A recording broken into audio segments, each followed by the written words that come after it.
With last night's victory, the NFL officials have moved into the 7th seed of the NFC playoff picture. I am Joe Terosian, and this is RamView. It's hot out there, but it's blowing off the last screen. Headline,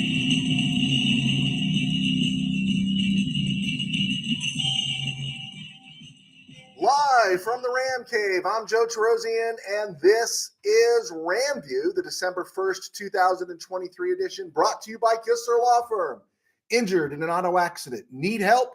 Got questions? Call Kistler Law at 661-206-6990. That's 661-206-6990. And check out KistlerLawFirm.com. That's one word, KistlerLawFirm.com. Kistler Law, they've been fighting for you since 92. And by Temple City Auto Repair, having some auto issues, get yourself some John and Henry at TempleCityAutoRepair.com. And of course, by Granite Ridge Christian Camp, a place where your life can change. Okay, opening last night, Seahawks-Cowboys, watching the game, and I was lost, right? I'm like Simon and Garfunkel. I'm like Simon saying, Kathy, I'm lost, right? I was lost last night because I was in this weird limbo. The Rams needed the Cowboys to beat the Seahawks. But as I'm watching this game, in the marvelous Seahawk throwbacks, by the way, I'm watching this game, it's going on, and I find myself rooting hard for Pete Carroll and the Seahawks, right? Well, what an example, because I hate the Cowboys so much. This is a great lesson about what hate and rage can do to you. I hate the Cowboys so much that I fell into this trap that I was rooting for the Seahawks last night when the Rams needed the Cowboys to win. And so it was a real weird place last night because I'm cheering and I'm going, oh crud, no, and and then you hate the Cowboys. I was lost last night. I was really lost, but good and sensible thinking as we wake up on Friday morning. The Seahawks lost. Rams playoff chances improve. Good deal all the way around. Another reason, however, I found myself rooting against the Cowboys because anytime the Cowboys put anything together, all their fans come out of the woodwork, right? It's God's team, and all that kind of garbage, right? America's team. On anywhere on the internet, all social media, all the places, Twitter, whatever is known as X now, all those things. It was just gross. And which begs me to ask for the Ram fan, what do you like to see hurt more? Who do you like to see hurt more? Do you like to see the Frisco fan base hurt more or the Cowboys fan base hurt more? Right? You ever seen The Exorcist? And after the older priest dies, the younger priest comes in the room and the evil girl is there giggling in the corner, looking at the dead priest. That's how I feel every time the Cowboys lose in the playoffs. I love it that they go to the playoffs, and I love it even more when their fans are disappointed. And I've come to think that way also about Frisco, right? And then you get to hear the Deebo Samuel whine, right? So Frisco's kind of climbing that ladder. When they were those Montana teams, they were so good, it was hard to hate them because he was just really great. But I hate Frisco more now than I did back in the 80s when they were the team of the decade. Weird thing here. So Rams held the same Seahawk team to what was that, 16 points, I think, right? The Cowboys give up 35 to them. Also, think about this, the second to last drive. If Tyler Lockett doesn't drop a sure first down pass with a little over 3 minutes to play, this game has a different outcome. Also, if Charles Cross, the left tackle, doesn't get schooled like a second-year left tackle on the fourth down play, Charbonnet gets the first down. The Seahawks up 35-30, take more time off the clock, possibly score. They didn't punt all night, right? They had the missed field goal, and they had a bunch of touchdowns, right? And one, I think, another turnover on downs. But they had a shot to win this game, and everyone's praising the Cowboys today. It's like, wait a second, their defense should have stepped up. Their defense should have should have shut down the Seahawks the way the Rams defense did. It's the same offense. It's the same Seahawk offense, and I love it. So in one sense, the Rams get the win with the Seattle loss. That's awesome sauce. And the Cowboys and their fans get this other false sense of delusionment that they think they're a great team. And so I can't wait. I cannot wait. There's part of me that has this weird fantasy of the Rams make the playoffs, end up playing the NFC title game in Dallas, and Dallas is up, I don't know, 19-14 late in the fourth, and Stafford hangs in on the pass rush and hits Tutu Atwell on a crossing pattern, and Atwell takes it 50 yards for the game-winning touchdown. Rams win 21-19. I don't know why, but it feels like it's already happened, right? I feel like it's going to happen. The Seahawks last night, you got to give props to them. I like Pete Carroll. They were playing for their lives last night, and you could just feel it, right? You know, they went full Paul Simon. They were sliding away. It was this close, right? I'm Pete Carroll. All I could think of was 1 minute I'm 6-3 and lining up a trip to the playoffs. 3 weeks later, I'm 6-6 and I'm a worm feast, right? And their chances of the playoffs took a huge dip last night. And that's a bummer because it's a good team. They need another quarterback. I get that. But, man, Tyler Lockett, that guy's a pro's pro. How do you not hang on to that pass? How do you not hang on to that? Yeah. Anyway, Cowboys won, right? We predicted the Seahawks would go 0-5 during this stretch, and now they're 0-3, and they've got Frisco and Philly ahead of them. That Frisco game is in Frisco, and they get Philly at home the next 2 weeks. So we'll see how it plays out for them, but they are in trouble. When Philly comes to Dallas, I think that's when we'll really know about the Cowboys. Everyone's all amped because the Cowboys almost beat Philly in Philly, but we'll see. The advantage the Cowboys have is they have a 10-day rest window. They don't play again until 10 days from now, and the Eagles will be coming off a certain-to-be physical game against Frisco, and so we're going to see. Oh, and the now 6-6 Seahawks, they're now 6-6, are the only team that had a winning record that Dallas has beat this year. Yeah, the Cowboys got fat twice off the Giants, got fat off the Jets, the Patriots, the Panthers, the Raiders, the Chargers, the Texans, and yes, they got fat off the Rams. But the only team with a winning record at the time were the Seahawks, and they were 6-5 and reeling. So, yeah, they're cruising for a bruising, and I'm going to love it. Ram stuff before we get to the NFC playoff picture. If the Chiefs can beat Green Bay and the Rams can beat Cleveland, the Rams will move into the 7th spot of the NFC playoffs, right? Green Bay will drop to 5-7. Rams will improve to 6-6. They got the 2-game tiebreaker over the Seahawks, and the Rams will be 6-6. And honestly, I could live with this year. I would have lived with 8-9, but I thought there was a real possibility of 9-8. That's what I saw was 9-8, and something special happening. They go 10-7. But knowing how bad the NFC was, we knew 9 wins, 8 wins. You're still in the discussion, and now we're in week 13. And the Rams are in the discussion for a season that was supposed to be the season of pain. If this is the season of pain, think about it. The season of pain, and the Rams are in the playoff discussion. And a win on Sunday with a Packer loss to the Chiefs puts them in the 7th spot as of right now for the playoffs. Pretty interesting. Again, for the Rams, though, they got to win these games, right? It doesn't mean anything if you don't win, and it's do or die. Again, this is a game they have to win now. Before it was, you know what? Maybe you can slip by this. No, the Cleveland game is a do or die. Myles Garrett, if he plays, they say he's moving his arm now. There was a Twitter report that he's moving his arm, him on video. I saw it.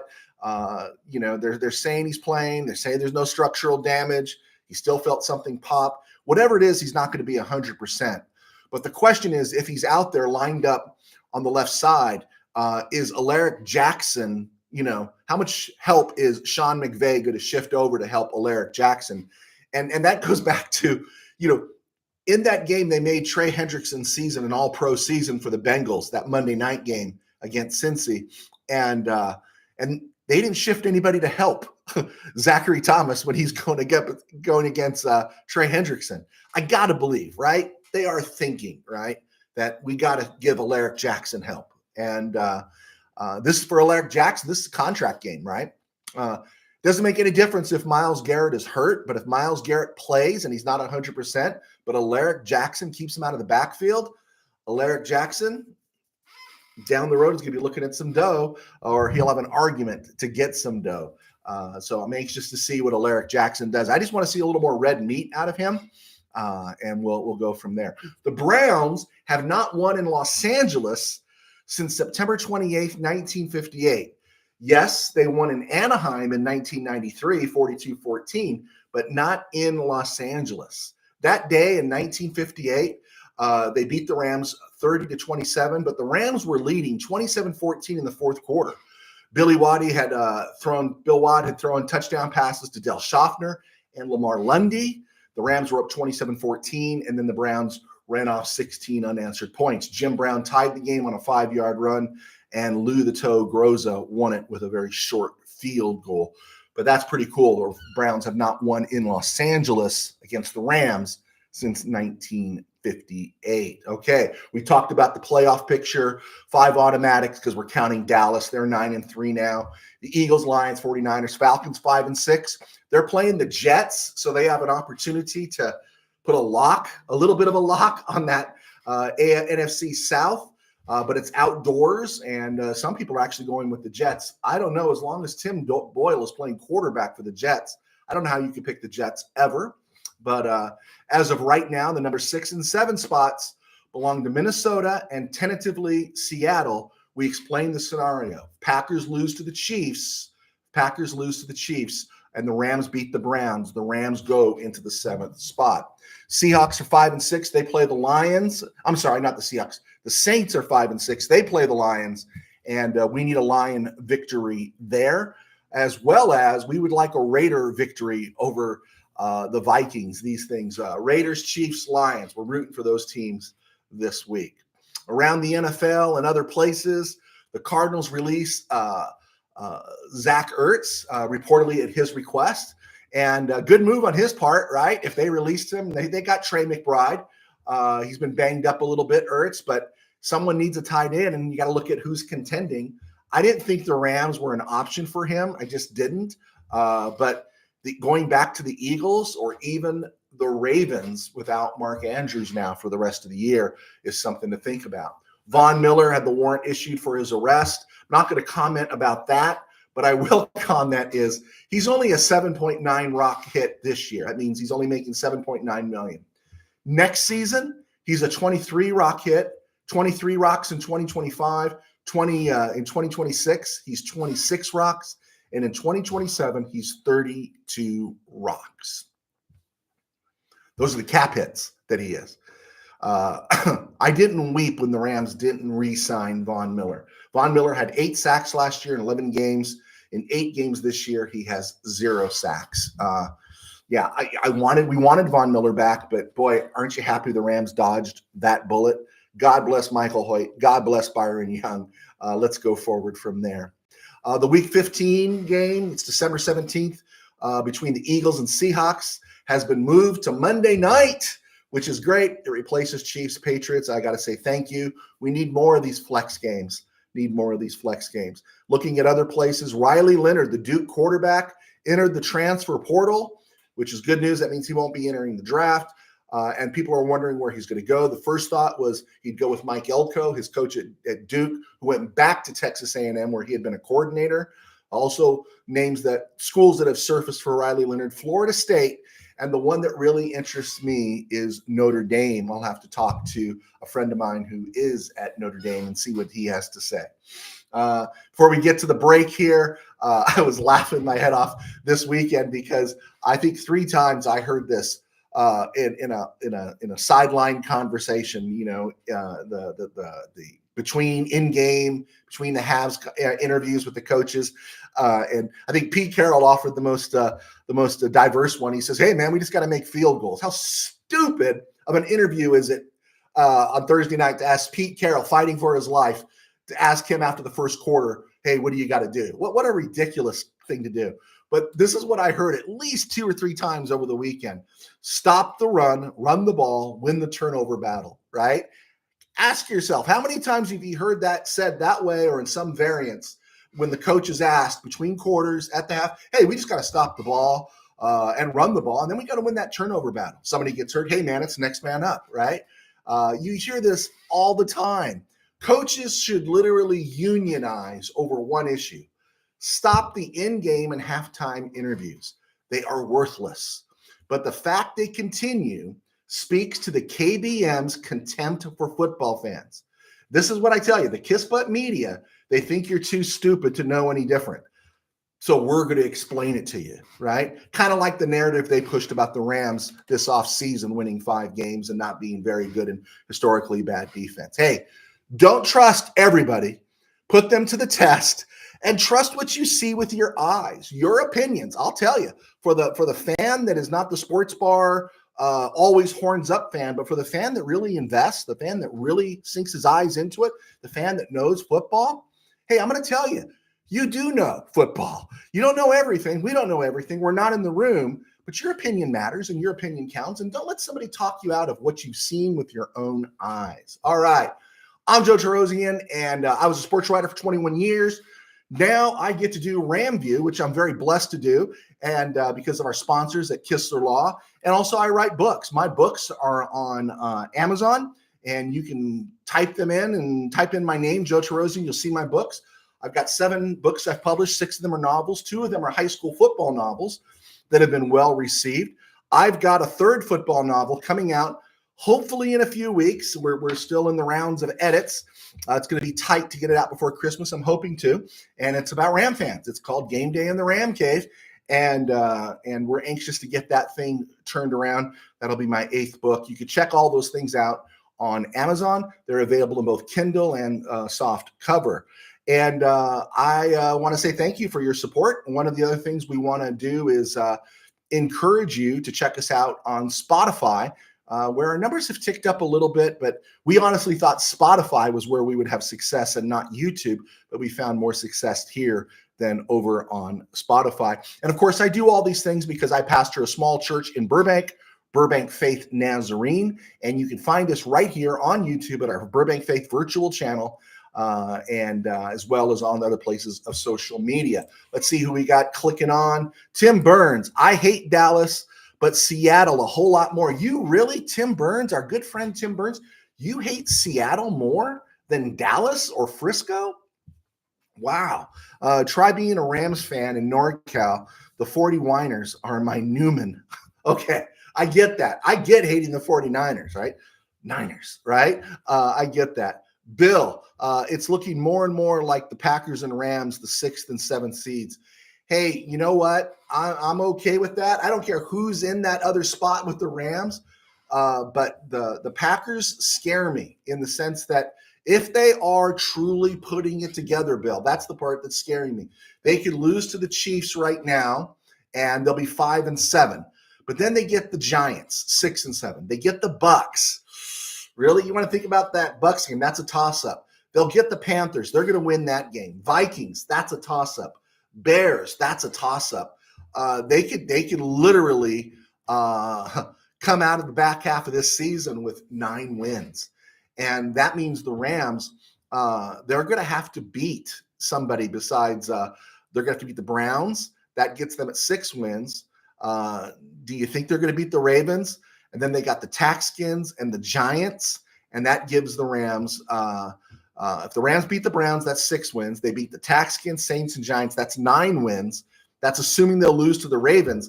And that's 9 wins against 7 losses. Not bad. But that Week 18 game is in Frisco. And that's the part that's scary. And if both the Rams and Packers finish 9-8, Packers get the bump, right? And then we got to see where Minnesota is. And then, of course, the Saints. I don't think anybody else from the NFC South is going to make it to the playoffs except for the division winner. And then we're going to see the really interesting one here is Minnesota. Has the Josh Dobbs story reached its end? And like I said yesterday or Monday, Josh Dobbs is kind of like Vince Evans. He comes in and shakes things up. You're not prepared for him for a week, maybe two, but once you name him the starter and you know you're going to get Josh Dobbs week in and week out, these teams will be able to prepare for him. And so you got the Raiders this week, then they get the Bengals without Joe Burrow, then they get the Lions, and they get the Pack, and then the Lions again. So the Vikings are interesting, and I think if the Vikings fall, that really opens the door for the Rams in Green Bay. But we need the Vikings to fall, if not Green Bay. I hope that comes across. Let's see. Tim Burns. I asked my family to buy all your books for me on Christmas. Can't wait. Yes. Buy the books. Pose pictures with them. Yes. I'll show them to you.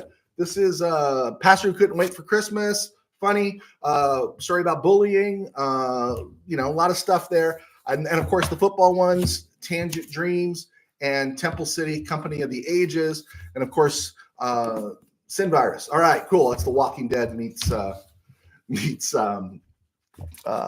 Christianity. Okay, I think we got that in. Tim Burns, you're my man. All right. Okay, we got that in. Update, Rams injury update. Michael Hoyt is the only one questionable but considered likely to play. Myles Garrett has not practiced this week, although they're saying he's got some range of motion. And he's still up in the air. That final word has not come out. Whatever it is, if he plays, he's not going to be 100%. Amari Cooper practiced but was limited. Denzel Ward is out at corner. And Dorian Thompson-Robinson is out like we suspected. Joe Flacco will get the start on Sunday. Some former Rams were in Cleveland this year. Ogba Okoronkwo is there. He's got a bit of a groin issue, I think, but he's been playing. Rodney McLeod, long time, years ago, back in St. Louis, safety. I think he's on the injured reserve now. The big signing for the Browns this year to offset Myles Garrett on one side was Zadarius Smith. And Zadarius Smith had a great year last year. I think it was with the Vikings.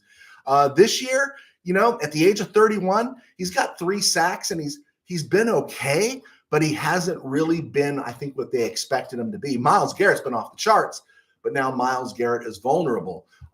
Looking at Denzel Ward being out, looking at Myles Garrett being a little iffy, boy, that really bolsters the Rams' chances here, right? Doesn't it? It really bolsters that this defense might not be as formidable as it's been all year. The key for the Browns is their offensive line, and it's the inner three. It's Ethan Pochek at the center, Wyatt Teller, I think, at right guard, and Joe Bitonio at left guard. Those guys have been fantastic for several years. The Browns, where they've struggled, they've held it together, though, getting 7 wins. They've done it without Jack Conklin at right tackle and Jedrick Willis, who was outstanding at left tackle. And Jedrick Willis is with a knee injury, and he's still on IR. And so all that is nice, but you've got a limited Amari Cooper, and with a limited Amari Cooper, you've got Joe Flacco, who can still throw the ball. Let's not kid ourselves. I totally believe he can throw the ball, but this opportunity is there for the Rams to come and get some food to eat, so to speak, as they say nowadays on Sunday. They're vulnerable on the edges. You've got an immobile quarterback. It's going to be really interesting. And the Rams have to view this game like they viewed the Seattle game. They got to view it as the Rams have to view it as must win. They have to view it as must win. Hopefully they won't be thinking about Baltimore. I wouldn't be thinking about Baltimore, but we'll see. Tomorrow, the playoff games happen in college football, and we'll get to that on Monday. Let's look at week 13. Bills, Ravens, Bears, Vikings, Raiders, Giants all have byes. Cowboys beat the Seahawks. We called that. We're going to go Broncos, Texans. I'm going to take the Broncos because I think the Broncos are a hot team right now. So we're going to take the Broncos at 6-5 to beat the Texans 6-5. Chargers, Patriots. Word came out today or other day that's leaking that Brandon Staley needs a miracle to keep his job. If he loses in New England, I think he gets kiffined. He should be kiffined. Why, if you're going to fire him at the end of the year, why wouldn't you just fire him now and begin the search and find out what you got in Kelvin Moore? Chargers, I'm going to give them the win in New England. If they lose, Brandon Staley should get Kiffin. Lions need to bounce back against the Saints, and we think they will. Hey, the Lions won in KC this year. They better win in New Orleans, and that would do the Rams a favor. Falcons, Jets. People are doubting the Falcons outside. I'm going to give the Falcons the advantage because it's hard to pick a team with Tim Boyle at quarterback. Cardinals, Steelers. Steeler fan Rob is going to be in absolute panic if anything happens in that game. Just remember, Steeler fan Rob, the Cardinals did beat the Cowboys. Your true team. We know your history, Steeler fan Rob. You're a Cowboy fan. Colts, Titans. I'm going to go with the Colts. Colts are playing for opportunity right now, and Shane Steichen's going to be coach of the year in the AFC. It's an amazing job the Colts have done. They were left for dead. I mocked my friends, Coach Elias and Rich Whittington earlier this year when everything seemed to be falling apart for the Colts. But, hey, give credit to Steichen and a guy named Gardner Minshew, right? Dolphins, Taxskins. We're going to go with the Dolphins in that game. Panthers, Buccaneers. That's kind of like if they played a football game in the woods, would anyone show up? We're going to go with the Buccaneers and Baker Mayfield in that one. Browns, Rams. Of course, we're going to go with the Rams, and we're going to go with the Rams. I'm going to go with the Rams 28-10. I'm going to take the Rams 28-10 over the Browns. There you go. I said it. Eagles, 49ers, and what we want, if the 49ers lose and the Rams go on a hot streak or what they call a heater, that would make things interesting, but 49ers are a real good team. I don't care if they beat the Eagles. I'm going to go with the Eagles anyway. I think the Eagles are getting sick of hearing them complaining about, if Brock Purdy played. And if Byron Scott and Magic Johnson didn't tear their hamstrings in the 89 finals, the Lakers would have won 3 in a row. But I digress. So I'm going to go with the Eagles for the 49ers over the 49ers. But what we want to see there is we want to see a blistering physical game. We want the 49ers out to prove something and extending themselves and getting beat up. And yes, oh joy, if the 49ers should fall.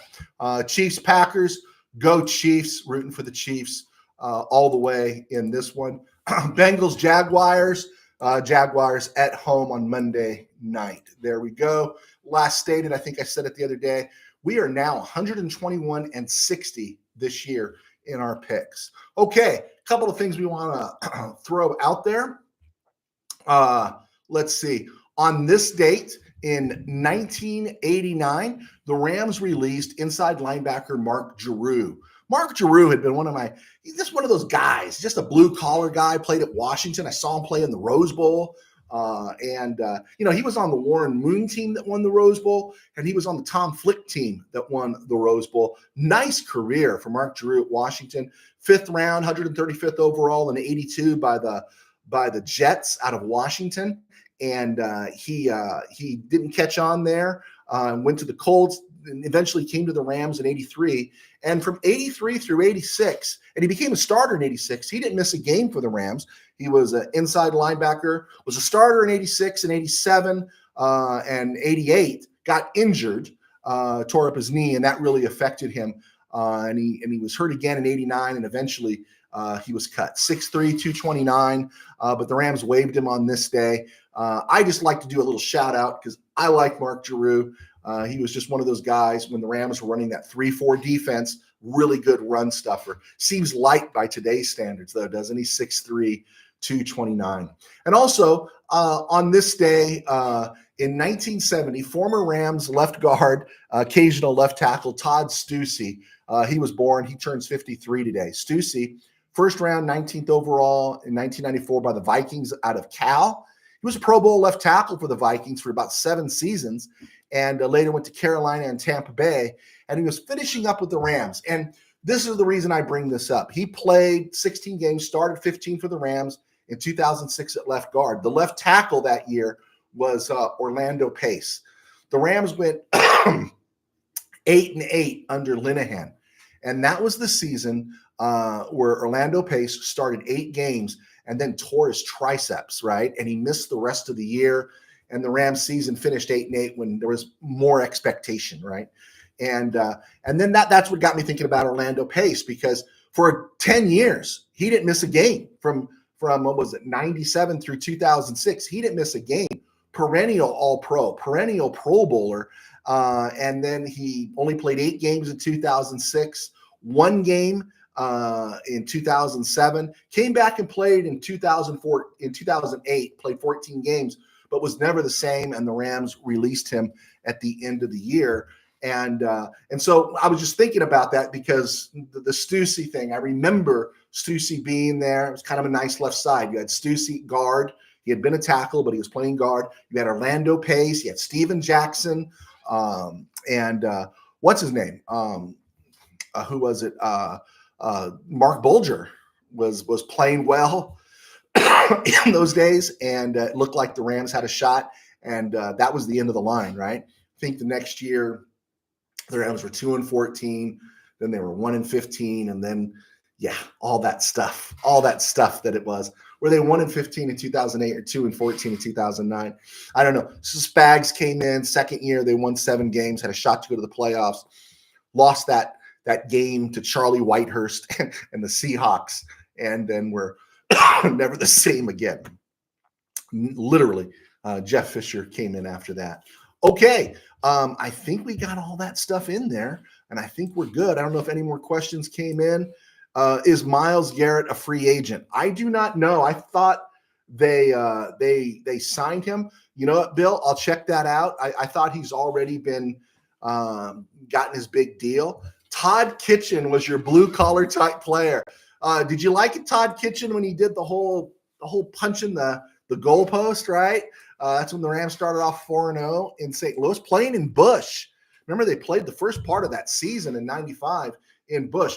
I remember, and I'll let you guys go. I promise I'll let you go here. We did a short show today. I remember when the Rams left. I didn't believe it would happen. I thought the NFL would step in. The Raiders were going, and I thought there is no way Tagliabue is going to allow the NFL to not have a franchise in Los Angeles. I thought, it's just no way. It's not going to happen.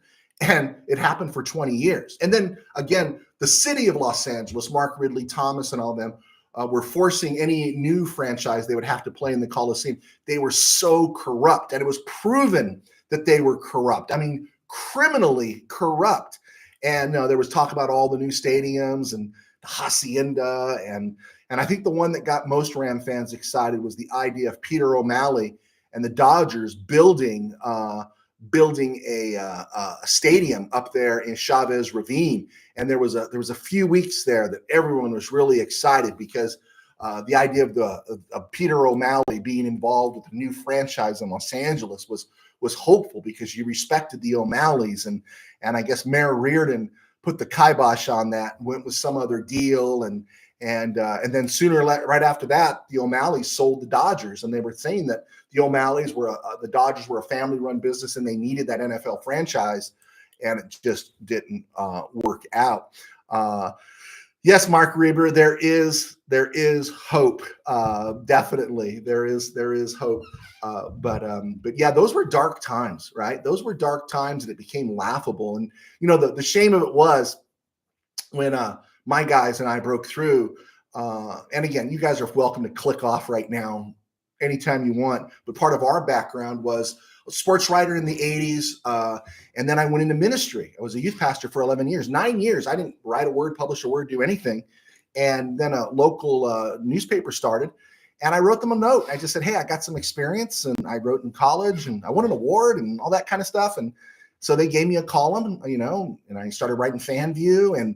And then when the high school football season came around, that year in '98, I covered some games. And by the next year, I picked up 3 or 4 of my friends, and around my kitchen table, I talk about it often, around my kitchen table with 2 laptops, 1 floppy disk, and dial-up internet, we started covering high school football. And even back then in '99, the dream was to be doing this when the Rams came to town.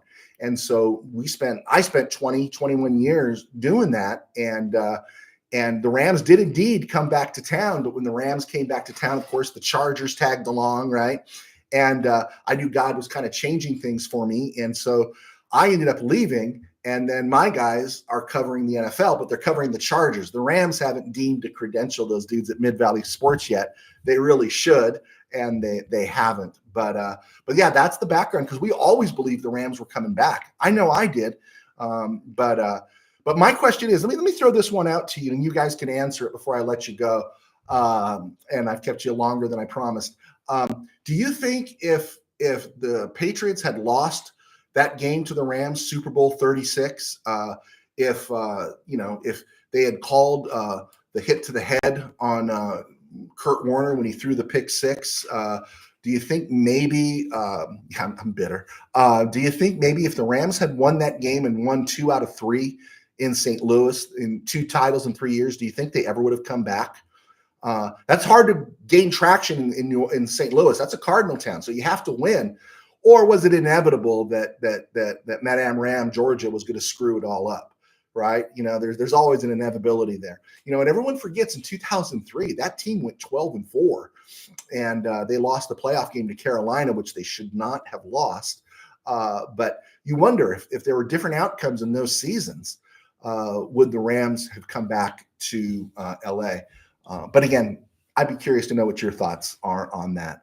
All right, I think we did good. I'm done talking about myself. It was a stone group, And my man. we are good. There we go. We got that out. I just want to say thank you for clicking on, guys. Thanks for all the support. Please hit like, leave comments. I'll do my best to answer them. If you haven't subscribed, please subscribe. Tell your friends to subscribe. We got kind of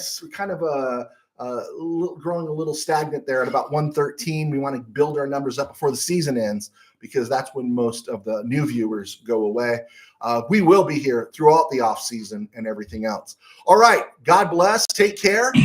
Bill, Mark, Tim, Steeler fan Rob, God bless. Take care. We'll see you on Monday.